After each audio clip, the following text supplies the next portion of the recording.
jawaban. Ya baik. Mohon maaf, silakan Mbak yang dari mic-nya ya.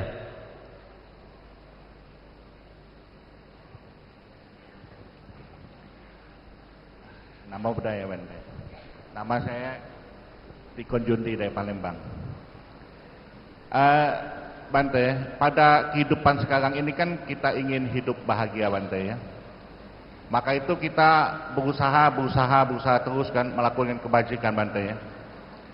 Pertanyaan saya adalah sampai kapan Bante? Apakah kebahagiaan itu bisa kita nikmati pada kehidupan sekarang? Atau kehidupan yang akan datang yang tidak kita ketahui lagi? Mungkin kehidupan yang akan datang bukannya Tikon lagi. Mungkin jadi siapa gitu kan? Oke, terima kasih Bante. Iya, sampai kapan perjuangan? Ya, terima kasih. Ya, inilah yang kadang orang jadi jenuh berusaha itu kan itu. Sampai kapan ini kita mau usaha? Saudara-saudara, tadi saya sudah sampaikan pada penanya yang di depan tadi bahwa kita harus menentukan satu tujuan. Tujuan hidup, tujuan suatu usaha, tujuan suatu kerja. Nah, kapan kita bisa berhenti ketika tujuan itu tercapai? Nah, nanti tujuan itu juga ada tujuan jangka pendek, tujuan jangka panjang. Masing-masing itu punya tujuannya sendiri-sendiri. Oleh karena itu saudara-saudara, kapan usaha kita itu akan berhenti? Ketika tujuan tercapai. Tujuan seorang umat Buddha, kebahagiaan yang terakhir adalah mencapai nibbana. Jadi berjuang terus. Jatuh bangun lagi, jatuh bangun lagi, jatuh bangun lagi. Nah, sampai nanti akhirnya mencapai kesucian. Itu baru selesai. Nah, kalau Anda sekarang tinggal tujuannya bagaimana? Tujuan terakhir adalah nibbana. Sebelum itu ada tujuan-tujuan jangka pendek yang lain. Itulah yang akan menentukan kapan Anda berhenti, yaitu ketika tujuan Anda tercapai. Ya, itu. Iya, baik, jelas sekali jawabannya. Cukup ya Pak ya, jadi tiada akhir perjuangan terus. Tiada akhir kecuali sudah mencapai nibbana tadi. Kecuali sampai nibbana. Ya, ini mungkin satu pertanyaan terakhir harus saya bacakan ini. Saya penggemar berat, ditambahin penggemar berat Bante Utamo dan Bante Panyawaro. Namo Buddhaya Bante.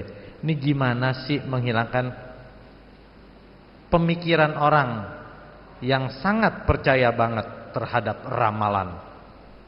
Ya, jadi mungkin sebagai penutup sekalian Bante. Ramalan. Iya. Bagaimana menghilangkan kepercayaan orang pada ramalan? Menghilangkan ini sulit ya.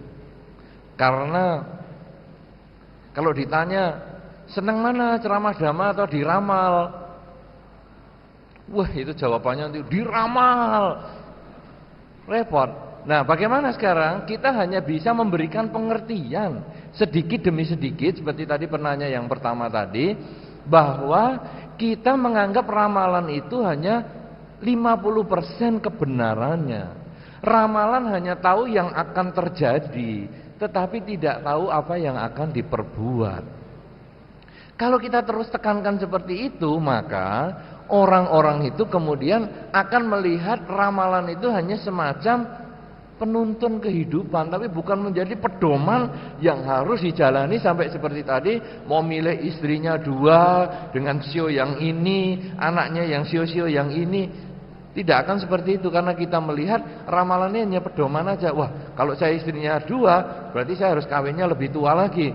Jadi mestinya umur 20 sudah kawin, sekarang saya bikin kawinnya umur 30, sehingga saya tidak sempat lagi punya istri 2 misalnya. Jadi kita melihat, wah, istri 2, tapi kan bisa diolah sehingga akhirnya kita cuma punya istri 1, yaitu kawinnya dimundurkan.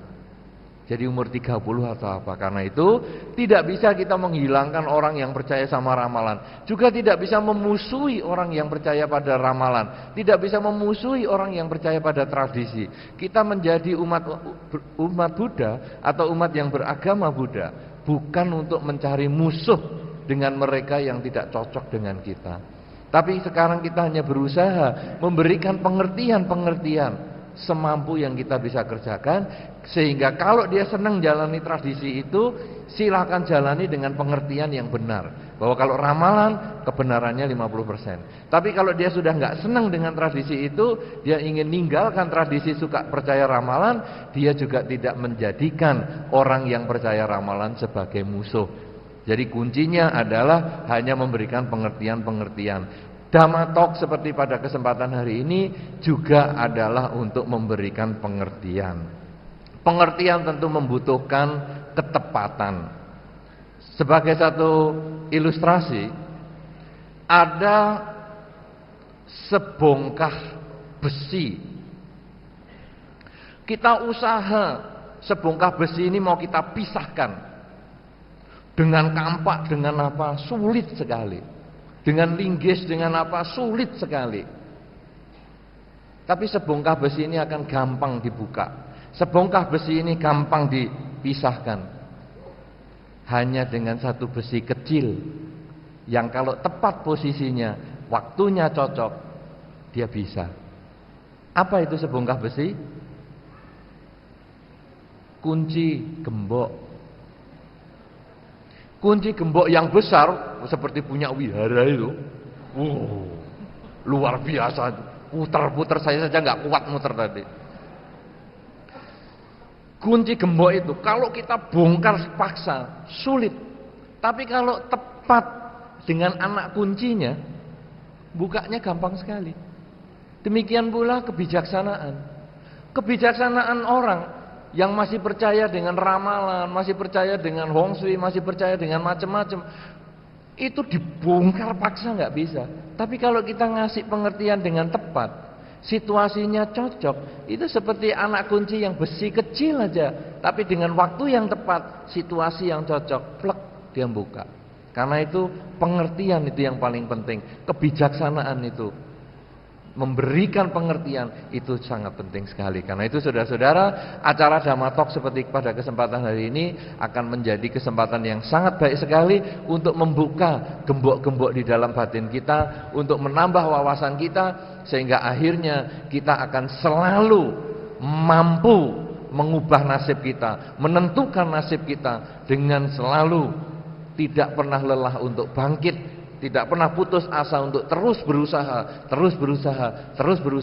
sehingga akhirnya dengan seluruh usaha kita, termasuk dengan kebajikan yang kita lakukan, baik kebajikan terhadap lingkungan kita, kebajikan terhadap masyarakat, terhadap agama dan lain sebagainya, dengan terus melakukan kebajikan itu, maka timbullah hidup bahagia, yaitu berada di tempat yang tepat, waktu yang sesuai. Inilah yang mungkin bisa menjadi satu kesimpulan dari pertemuan kita pada kesempatan ini. Terima kasih. Iya, baik, terima kasih Bante. Ya, jadi mungkin kita boleh simpulkan bahwa nasib bisa dirubah. Iya, tergantung dari kita. Yang penting kita harus berusaha dan berusaha untuk berbuat kebajikan. Saya kira begitu. Terima kasih Bante Utamo. Mohon maaf kepada ibu bapak yang belum sempat bertanya. Anda masih belum puas? Kita doakan Bante Utamo dan Bante-Bante yang lain tetap sehat, biar suatu waktu bisa kesini lagi, begitu Bante ya. Terima kasih, untuk itu saya mohon maaf sekiranya ada yang kurang, dan akhirnya semoga bisa bermanfaat, dan terima kasih atas perhatian Anda semua.